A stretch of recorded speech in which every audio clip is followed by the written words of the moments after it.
Hello everyone and welcome to Stan the Wine Man TV. I am your host, Sam Ratan, and this is a Boo Caller Wine Show where I help you spend your wine dollars wisely. You're getting into my jam here today. Can you find good wines or better than good wines under $15? We're going to try 5 right now to see if they qualify as what I'd call a good wine for the money.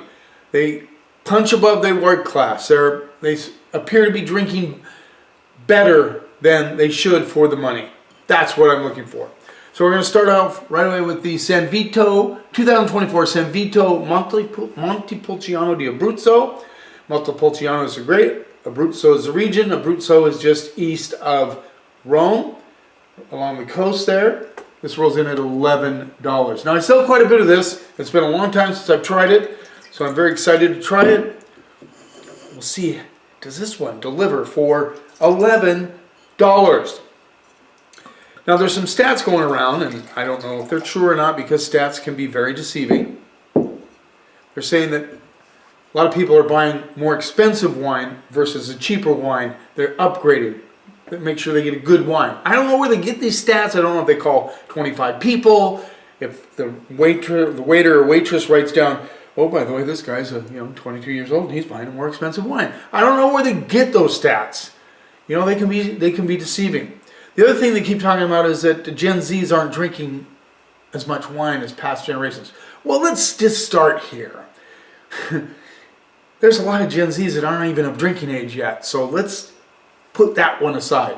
I want the Gen Zs, when they get into legal drinking age, I want them to drink wine. One of the ways you're going to get them to drink wine is to find good value, because when you don't want to spend a bunch of money on a wine and be disappointed. It's a lot easier to be disappointed at $50, $50 to $75 than it is to be disappointed from 10 to 20. Makes sense, doesn't it? But your expectations still have to be fairly high. This has a lot of color to it. Montepulciano is a good starting point for many beginning wine drinkers. There can be some bad ones, so you have to be careful. Hopefully the person that you get suggestions from knows what they're talking about. Let's see what we get on the nose. Oh, some nice plum and blackberry. Very nice. Yeah, there's kind of an earthiness to it. It's not dirty. It's just kind of earthy, very savory on the nose, but with that nice fruit, that nice blackberry, plum. Yeah, even getting just a touch of currants as well. Let's see what we get on the palate.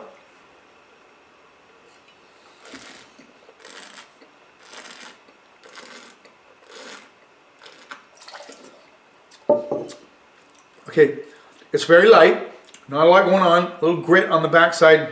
The cherry notes come through the blackberry plum. Very, very light in the mouth. I'm not so sure if this would be what I'd call a wine that punches above its weight class. It tastes like an $11 wine. It's not bad, certainly not bad, but it's not something I'd write home about. It's not something I would get excited about. I would stack at the store and say, wow, you got to get this wine, it over delivers. It's just, it's good minus. I'm going to go C+ on this. I think it's just a C+ wine, a little above average, but pretty average.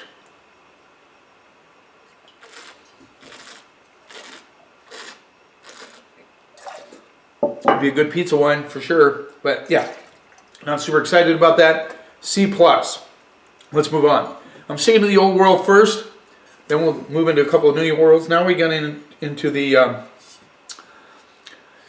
2022 Gatta di Arena, Tempranillo. We had the Tempranillo episode recently. This is made with organic grapes. A lot of people like that. Organic grapes are becoming more and more popular. Organically grown grapes. This is from the Gill family wines. This is also $11. It's from Di Castiglione. We talked about that Castiglione region in the Tempranillo episode, The Many Faces of Tempranillo. If you want to watch that, I'll put a link down below so you can see it. It was really interesting to compare Castiglione, Ribera del Duero, and Rioja Tempranillos. See how different they were. Gatta Arena, $11. So we have another $11 wine. That's a good price point. I mean, if you're going to break into wine like this, Montepulciano di Abruzzo would be a good wine just to have with pizza. Just doesn't over deliver for sure. The C+ isn't terrible. Gatta Arena, $11. $11. Let's see what we get on those. We get a little chocolate vanilla thing going on. A little bit of vanilla, a little chocolate. Some currant notes coming through, dark cherry. But that kind of mocha, vanilla, chocolate is really dominant on the nose. Not always my favorite aromatics on a wine, but let's see what we get on the palate.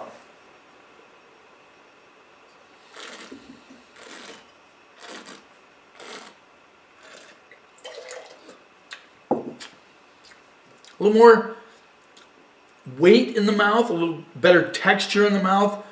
It's still light. It has that kind of mocha chocolate vanilla thing going on with a little bit of currant and dark cherry underneath. Again, not like, this doesn't rock my world.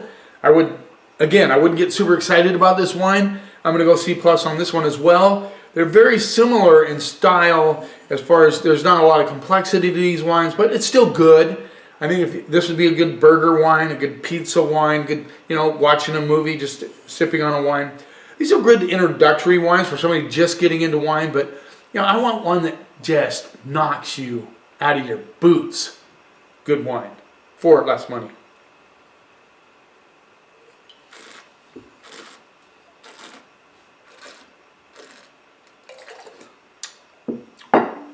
C+, this, yeah, I think they're both C+ wines. I'm not going to go any better than that. Let's move on. Now, I have reviewed this one before. This is the 2020 Confidencial Reserva Tinto Red from the Casa Santos Lima family of winemakers. They're actually kind of consortium. They make a lot of different wines. And this rolls in at $13, so a couple dollars more. Still, $13 is a good price. And yeah, here's the label. It has a little sticker on here. Oh, I'm not even going to read it. Wow, it's James Suckling, 90 points.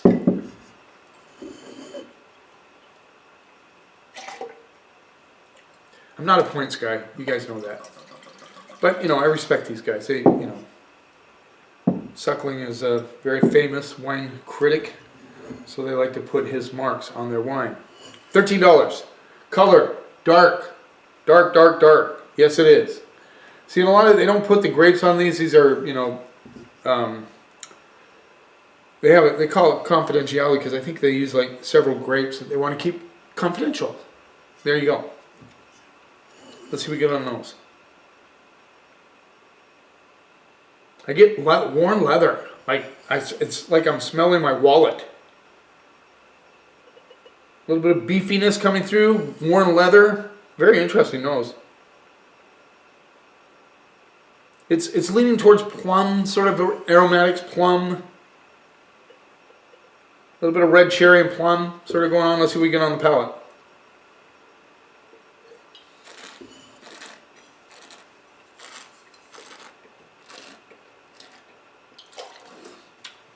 There you go. There you go. You see, now this has a lot more. This has some complexity. It's $13.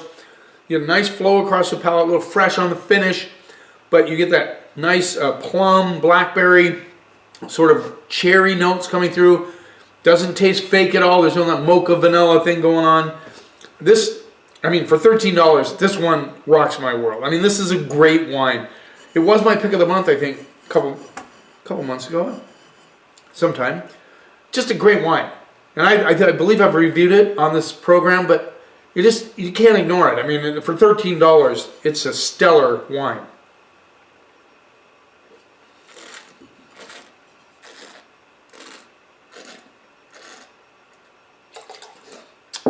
I think if you're a beginning wine drinker, you're just getting into wine, you buy this for $13. There's a little bit of spice on the backside, good structure. Like I said, you get that big fruit on the mid palate, but then it kind of leans out into a nice clean finish. This would go with a lot of different beef dishes. This would go with a lot of different hot dogs, hamburgers. Pizza would be great, but just a really, really solid wine. And I think if you are trying to find some great deals and you want to spend $13, which is not that much, this is a stellar wine. Really is. It really over-delivers. And it's not surprised that it's from Portugal. You're going to find a lot of good wines from Portugal. You got to be careful, though, because some of them can be really rustic. But this one is not. It's a really beautiful wine. I'm gonna go B+. I just think that one definitely punches above its weight class. Now we're going to move on to the, this is Bookwalter does his second label. It's called Notebook Red, and you get the idea. Bookwalter books, Notebook Red. He calls this particular division of his winery. Now he sources his fruit from other places. This is sort of a cash cow for John Bookwalter, and you do want to find wines like this where a winery has a label that they use to bring in the cash, because like Bookwalter's a great winery, so obviously he's not going to settle for something that's not so good.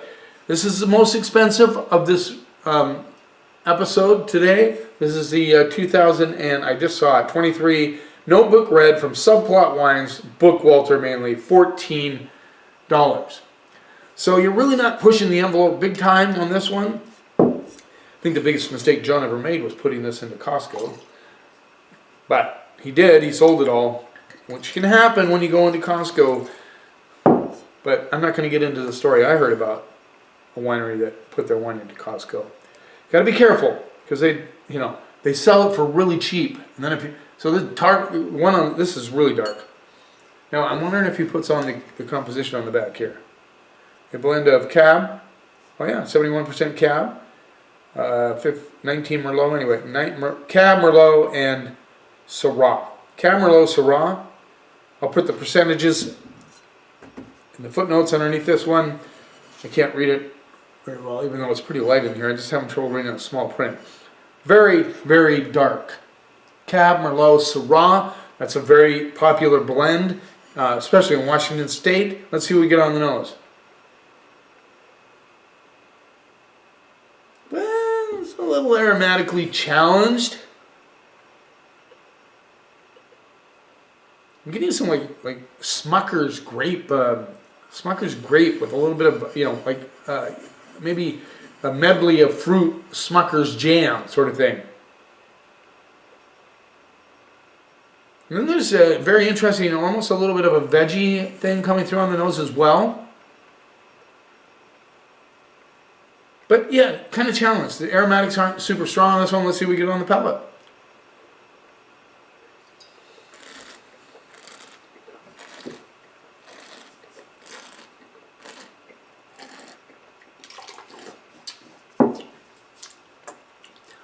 This is very one-dimensional.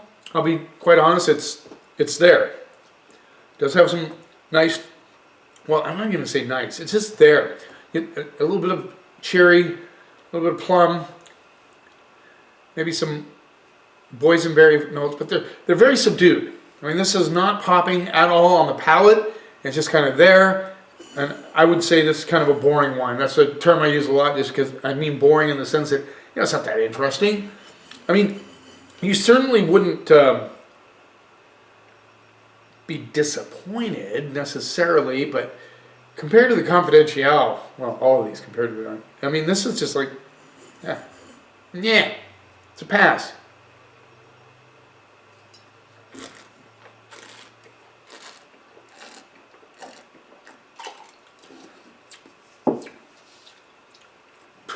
I could suck air through that all day and not get much more out of it. Yeah, I'm going to pass on this. I'm going to go C-, maybe $14 when you compare it to the rest of these. Yeah, it's just boring. I'm not going to say any more. 2023 Avalon Cabernet Sauvignon from California. This rolls in at $10. Now, $10 cabs scare the crap out of me. They can taste really, there's makeup on them. I have tried this in the past. I think I was okay with it. I brought it into the store. I brought it from the store. But let's give it a whirl. Let's see what it's all about. So, as you'd expect, very dark. Cabs are dark.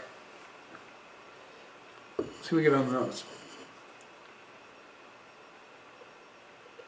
Ooh, a slight stink action. I get some hair perm. I often remember coming into the house when I was a kid. My mom was getting her hair permed, and I hated that smell. I hated it. This has a little bit of that going on, maybe a little bit of clams, and I remember I've used clams a lot. It's just It just reminds me of a pot of clams. You've steamed them. They're ready to eat. I love clams. I just don't want them in my wine. This has a little bit of that. And some currant notes. It's not a lot of clam though, which is okay. I mean, some of them, man, I barely can put it in my mouth. Let's see what we get on the palate.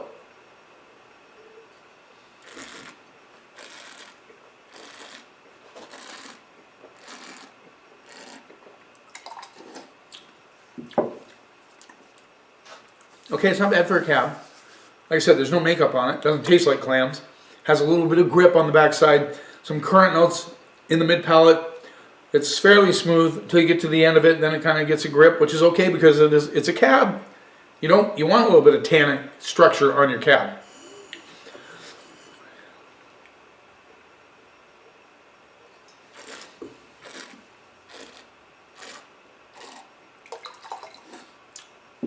Okay, I'm switching spit buckets. I'm tired of this little guy. I don't know why I even have it. I need one that doesn't get all over my face. I don't know why I started that. Anyway, I'm switching back to the bigger bucket.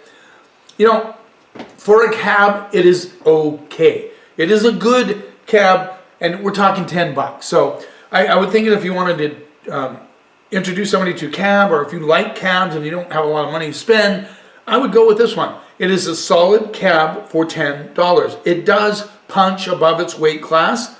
I don't taste any makeup on it. It tastes like a Cabernet Sauvignon. Has that currant flair, a little bit of structure. Nice mid palate.